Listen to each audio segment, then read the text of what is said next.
Discussion करेंगे। नागरिक शास्त्र से कौन-कौन से चैप्टर टीजीटी में पूछे जाते हैं क्वेश्चन, उन सभी चैप्टरों को हम लोग देखने वाले हैं। आप देख सकते हैं, यह आयोग की वेबसाइट से लिया गया पाठ्यक्रम है, सिलेबस है। इसमें हम लोग नागरिक शास्त्र के पाठ्यक्रम को देखने वाले हैं। तो चलिए हम लोग देखते हैं, सबसे पहले हम लोग राजनीतिक सिद्धांत। राजनीतिक सिद्धांत से टीजीटी में क्वेश्चन पूछे जाते हैं। उन सभी सिद्धांतों को देखते हैं, कहाँ से क्वेश्चन पूछा जाता है। जो इसमें राजनीतिक शास्त्र दिया गया है, तो सबसे पहले हम लोग राजनीतिक शास्त्र में इसमें हम लोग इसके परिभाषा को जानेंगे।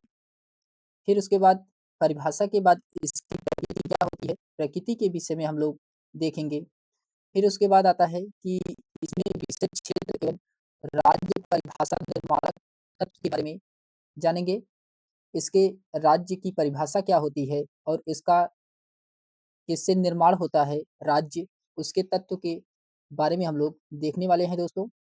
फिर उसके बाद आता है राज्य की उत्पत्ति, विभिन्न सिद्धांत। तो राज्य की उत्पत्ति से जो विभिन्न सिद्धांत हैं, उन सिद्धांतों को हम लोग बारी-बारी से देखेंगे।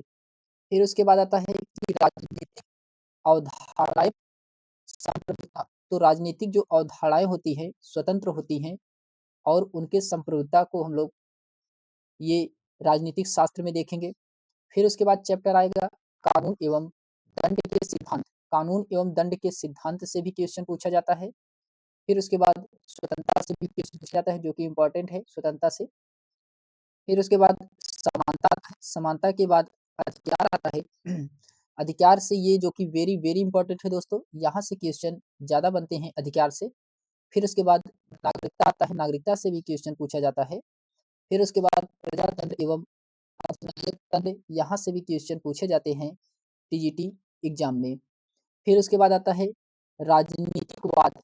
राजनीतिकवाद के बाद आता है व्यक्तिवाद, व्यक्तिवाद के बाद आता है उदारवाद। उदारवाद के बाद फिर हम लोग फांसीवाद को पढ़ेंगे, ये इंपॉर्टेंट है। फांसीवाद से 1-2 क्वेश्चन हर एग्जाम में टीजीटी के पूछे जाते हैं। फिर उसके बाद वैज्ञानिक समाजवाद, ये भी इम्पोर्टेंट है। वैज्ञानिक समाजवाद से भी क्वेश्चन पूछा जाता है। तो इसमें मिला-जुला करके जो महत्वपूर्ण टॉपिक है दोस्तों, इसमें सभी टॉपिक इम्पोर्टेंट है, क्योंकि कहीं न कहीं ये क्वेश्चन पूछे जाते हैं। फिर उसके बाद हम लोग इसके बाद हम लोग देखने वाले हैं कि राजनीतिक दार्शनिक ये जो कि इम्पोर्टेंट है। राजनीतिक दार्शनिक से भी क्वेश्चन पूछा जाता है। इसमें सबसे महत्वपूर्ण देखो कि इसमें जो दार्शनिक हैं राजनीति के, उनसे उनके थ्योरी के बारे में पूछ लिया जाता है। तो इसमें आते हैं सबसे पहले प्लेटो आते हैं। प्लेटो प्लेटो जो कि ये इम्पोर्टेंट है। फिर उसके बाद अरस्तू, अरस्तू से भी क्वेश्चन पूछा जाता है। फिर हॉब्स आते हैं, हॉब्स।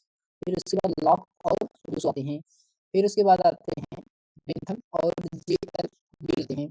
फिर उसके बाद कार्ल मार्क्स आते हैं, मनु आते हैं, कौटिल्य और गांधी। ये इम्पोर्टेंट है दोस्तों।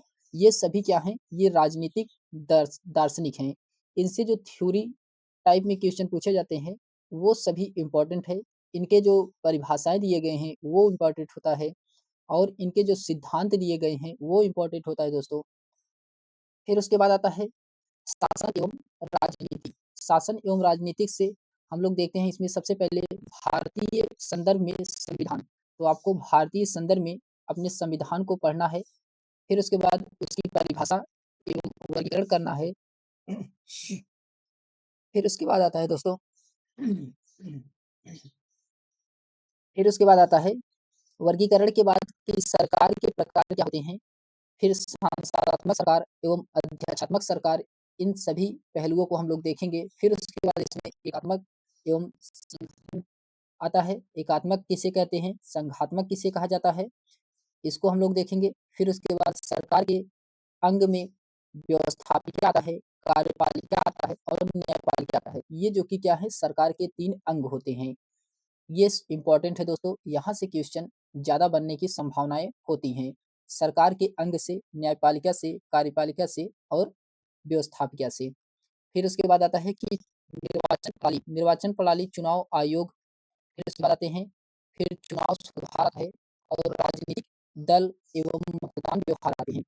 फिर उसके बाद भारतीय राजनीति प्रणाली, गोखले इसमें कुछ महत्वपूर्ण प्रसिद्ध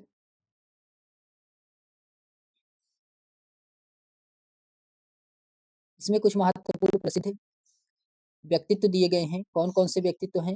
इसमें गोपाल कृष्ण गोखले हैं, बाल गंगाधर तिलक हैं, महात्मा गांधी हैं, पंडित जवाहरलाल नेहरू हैं, सुभाष चंद्र बोस हैं, मोहम्मद अली जिन्ना हैं और डॉक्टर भीमराव अम्बेडकर का राष्ट्रीय आंदोलन में इन सभी का योगदान इसमें क्या था? इन सभी के योगदान को हम लोग देखेंगे। फिर उसके बाद आता है भारतीय संविधान की मुख्य विशेषताएँ क्या है और इसके मौलिक अधिकार एवं राज्य के नीति निर्देशक तत्व, ये भी इसमें इम्पोर्टेंट है। फिर उसके बाद आता है दोस्तों संघ सरकार। संघ सरकार से कहाँ-कहाँ से क्वेश्चन पूछा जाता है? तो संघ सरकार से इसमें राष्ट्रपति आ जाएँगे, मंत्रिपरिषद आ जाएगा, फिर उसके बाद सांसद व सर्वोच्च न्यायालय इसमें आएँगे। यहाँ से भी इसमें सबसे महत्वपूर्ण है राष्ट्रपति और सांसद और सर्वोच्च न्यायालय, ये जो कि इम्पोर्टेंट है दोस्तों। फिर उसके बाद न्यायिक सक्रियता राज्य सरकार एवं राज्यपाल, यहाँ से भी क्वेश्चन पूछा जाता है। फिर मुख्यमंत्री जो कि केंद्र राज्य संबंध पूछे जाते हैं, मुख्यमंत्री से भी क्वेश्चन पूछा जाता है और केंद्र और राज्य का संबंध क्या है, उससे भी क्वेश्चन पूछे जाते हैं। फिर जिला प्रशासन की क्या भूमिका होती है, जिला अधिकारी की क्या भूमिका होती है, लोक विकेंद्रीकरण एवं पंचायती राज, ये इम्पोर्टेंट है दोस्तों, पंचायती राज से भी क्वेश्चन बनते हैं।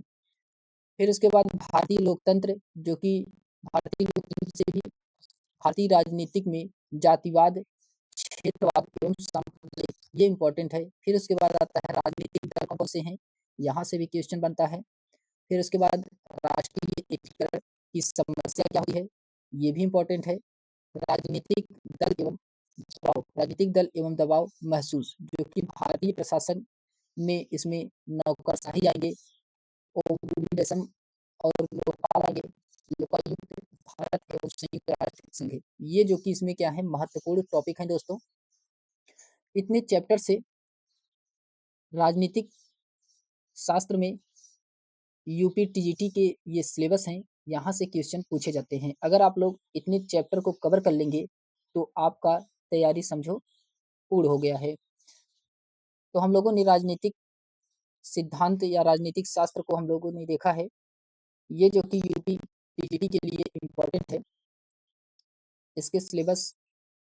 फिर उसके बाद हम लोग देखने वाले हैं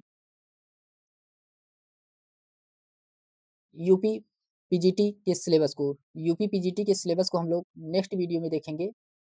तो अगर ये वीडियो आपको पसंद आई हो, तो वीडियो को लाइक, शेयर, सब्सक्राइब अवश्य करिए दोस्तों।